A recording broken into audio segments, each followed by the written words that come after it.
ମୁଁ କବିତା ଶିଖି ଗୋପାଳପୁର କେନ୍ଦ୍ର କର୍ମୀ ଅଟେ। ଆଜି ଆମର ମହିଳା ଦିବସ ଅଛି। ଦେଖନ୍ତୁ ଆମର ଏମିତି ଆସିଗଲେଣି, ଆଶା ଦିଦିମାନେ ଅଛନ୍ତି, ଆମର ସହାୟିକା ଭଉଣୀ ବି ଅଛନ୍ତି, ଆମର ଗର୍ଭବତୀ ମହିଳା ପ୍ରସୂତି ମା ଏଠି ଅଛନ୍ତି। ତାଙ୍କର ବର୍ତ୍ତମାନ ଚେକଅପ୍ ଚାଲିଛି। ଦିଦି ତାଙ୍କର ମମତା କାର୍ଡ଼ ବିଷୟରେ ବୁଝେଇବେ, କ'ଣ କେଉଁ ଟୀକାକରଣ ବିଷୟରେ ବୁଝେଇବେ ଏବଂ ତାଙ୍କ ସ୍ୱାସ୍ଥ୍ୟ ଉପରେ ଆଜିର କ'ଣ ଥିମ୍ ଅଛି ତାକୁ ଆମ ଦିଦି ଜଳକୁ ବୁଝେଇବେ। आपको पाठ पढ़ी तो आपको पढ़े है। ये हूँ आम विपद संकुल लक्षण। तुम 4 रु अधिक थर गर्भवती होती कि आगुरी अस्त्रोपचार जनित प्रसव अन्य कौन गर्भजनित अस्त्रोपचार कर आगुरी अस्त्रोपचार जनित प्रसव होता जो छुआ होता है आम सीजरियन होता। तो तेणु तुम कौन है ना ये गोटे विपद संकुल बाहर है। तेणु तुमको गोटे रेड कार्ड दिहूँ। यहाँ हूँ तुम सिंबल यहाँ गोटे विपद संकुल बाहर। तेणु तुमको विपद संकुल कौन पाए जेहेतु आगुरी अस्त्रोपचार जनित प्रसव होता। तेणु निजे माने केमिति सुरक्षित रहिबो आ प्रति जेतेबेले VHND होची सेठी चेकअप करेबो हमर पाख गोष्ठी स्वास्थ्य केंद्र चेकअप करेबो सेति तुमको ये रेड कार्ड प्रदान करागला। पूर्व LBW शिशु प्रीटर्म शिशु किसी आगुरी तो गोटे छुआ होता भल छुआ होती रक्तस्राव आगुरी जितेबाला माने प्रसव होता से तुम ब्लीडिंग होता कि आउ किसी असुविधा होता कि तुम डायबिटीज कि हृदरोग किसी रोग अच्छे कि आगुरी तो अतीत अति कम 3 थर सूत आगुरी गर्भपात होती मैंने मन गर्भर भी नष्ट होती जक्मा कुष्ठ रोग कि किसी रोग कि आगुरी किसी अच्छी तो दीर्घ दिन बंध्यता पर जो माने गर्भ रही प्रथम से बाहाघर केते दिन पर रही 6 मास पर रही। तेणु ये तुम किसी आउ ना पूर्व प्रसव जटिल थी कि पूर्व प्रसव तो तुम सीजरियन थी कौन पाई कौन असुविधा है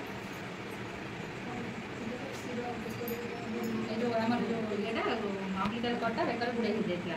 ठीक अच्छे तुम तो 18 वर्ष कम नुहे कि 50 वर्ष ऊर्ध नुहे थायरॉइड ना ब्लड ग्रुप कौन अच्छी ए पॉजिटिव अच्छी। तेणु ये नेगेटिव ब्लड ग्रुप रहा आम भी विपद संकुल रहा कहीं ना नेगेटिव ब्लड मिलवाटा बहुत कष्ट।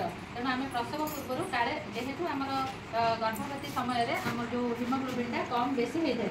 तेणु आम प्रसव समय कौन हुए ना आमको ब्लडर आवश्यकता हो पाए। तेणु आम पॉजिटिव ब्लड तो समस्त पाखे आवेलेबल थाए नेगेटिव ब्लड जेहेतु न थाए आम से नेगेटिव ब्लड आगुरी प्रिपेयर करके रखा। तेणु ये भी गोटे विपद संकुल जाऊँ।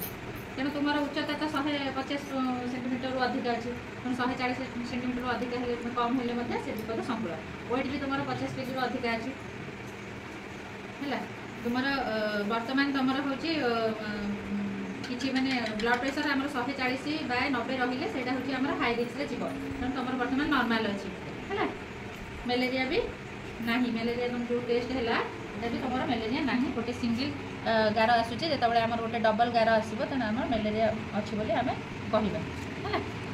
ठीक अच्छे खाଇବା पीवा माने प्रत्येक जिन खाଇବା जेहेतु आम हिमोग्लोबिनटा कमी जाए हिमोग्लोबिन आम कौन गुड़ खाଇବା आमर जी गाजर बीट जी आम ग्रीन भेजिटेबल सब खाଇବା तेल मसला युक्त खाद्य को आभोड करवा है। राति माने जी पर्याप्त परिमाण राति शोवा दिन में 2 घंटा शोवा समय देगा।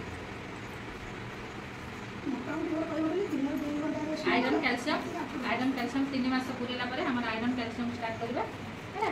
आयरन कैल्शियम खाइला बेले आम 1 घंटार व्यवधान रखा आउ आयरन खाइबा बेले आम कौन चा कॉफी ये सब पीवा ना लेंबू पानी पीवा ताले ठीक अच्छे आयरन ताले आब्जर्व हो। ठीक है आ कौन जानवर अच्छे ये कार्डटा को हजेबे कार्डटा पूरा माने डेलीवरी पर्यंत पाखे साइड के रखिए।